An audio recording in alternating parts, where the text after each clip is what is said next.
মৃত্যুর পরও দিতে হবে কর, নিয়ে যাওয়া হবে স্থাবর সম্পত্তি। সম্প্রতি এমন কর নীতি আলোচনায় এসেছে ভারতের রাজনীতিতে, আর এতেই এখন কথার লড়াইয়ে নেমেছে বিজেপি ও কংগ্রেস।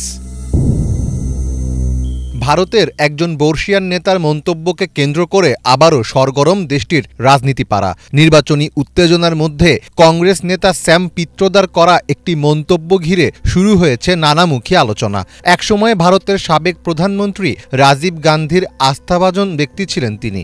মৃত্যুর পর কোনো ব্যক্তির সম্পত্তির অর্ধেক সরকারকে দান করা উচিত বলে মন্তব্য করেন স্যাম পিত্রোদা।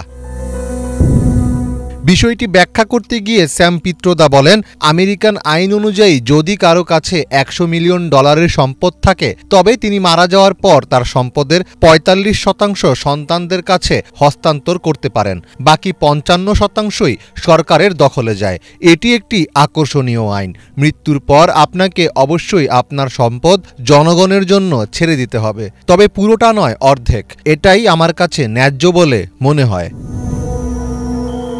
পিত্রোদার এই মন্তব্য ঘিরেই তোলপাড় ভারতের জাতীয় রাজনীতি। বিষয়টি নিয়ে রীতিমতো ক্ষেপে উঠেছেন ভারতের বর্তমান প্রধানমন্ত্রী নরেন্দ্র মোদী। মন্তব্যটির প্রসঙ্গ টেনে মোদী বলেছেন, কংগ্রেস মানুষের জীবন থাকতেও লুট করে, এমনকি মৃত্যুর পরও এখন লুট করতে চায়।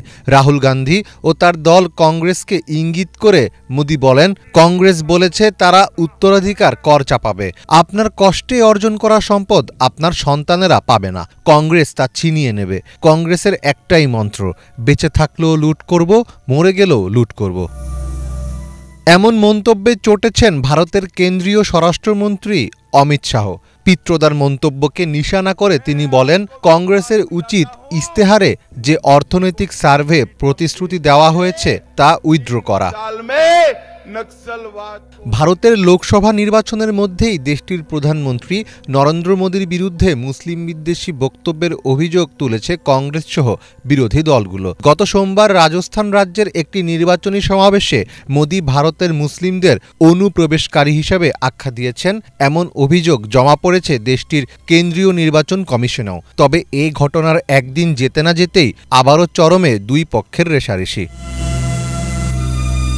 7টি ধাপে ভারতের অষ্টাদশ লোকসভা নির্বাচন অনুষ্ঠিত হচ্ছে।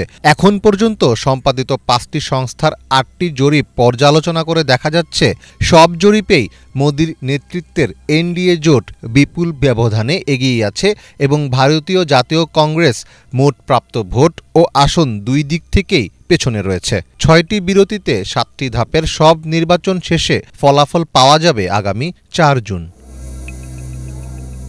মীর ফজলে রাব্বি, বাংলা ভিশন।